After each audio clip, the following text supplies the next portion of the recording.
And welcome back.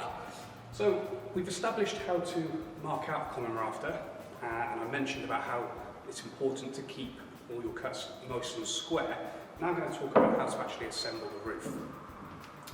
First thing I did is I transferred the marks from my wall plate onto my ridge board, and we looked at marking out the wall plate earlier. What this allows me to do is, once I'm up on the roof, I don't want to start measuring back and forth about where these rafters are going to sit. That's already marked out for me. Once I've cut my initial common rafter, I'm going to cut a second, so I've got a pair, and then with some assistance I'm going to make sure they sit together nice and neatly. And once again, look at your core behaviours. This is where teamwork comes into play and working together. Once I'm happy that I've got a pair, my initial rafter I'm going to mark as a pattern, and I'm going to transfer these lines across all the other rafters. Once again, thinking about when you look at your initial piece of timber, you're checking for that camber, for that bow, and you want that to be facing up. So, assembling the roof.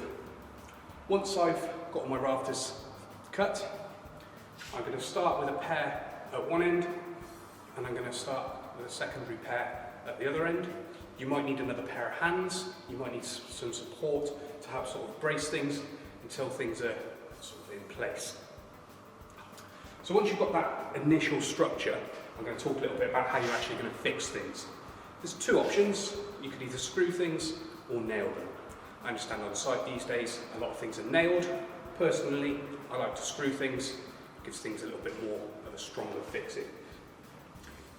With these rafters, we're looking at sort of 4x2, and we've got the luxury of just putting a screw straight through the top there, which is absolutely fine, and you're fixing straight through. But I would strongly suggest still looking at a pilot.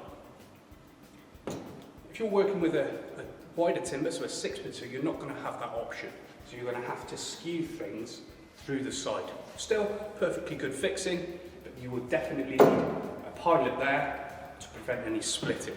The last thing you want to see when you're up on a roof is this bit sort of split out. One, doesn't make you look a very good carpenter, and two, it might impact the sort of structural integrity of the roof on a long-term basis. At the top, once again, I've put a pilot and a fixing through the top. You want to fix them in pairs, so that ridge board stays central to the roof. Once you've got one end fixed and the other end fixed, you can start to look at infilling then. And once again, don't just infill from one side, infill them in pairs so you don't put any bend or any unwanted strain on that ridge board.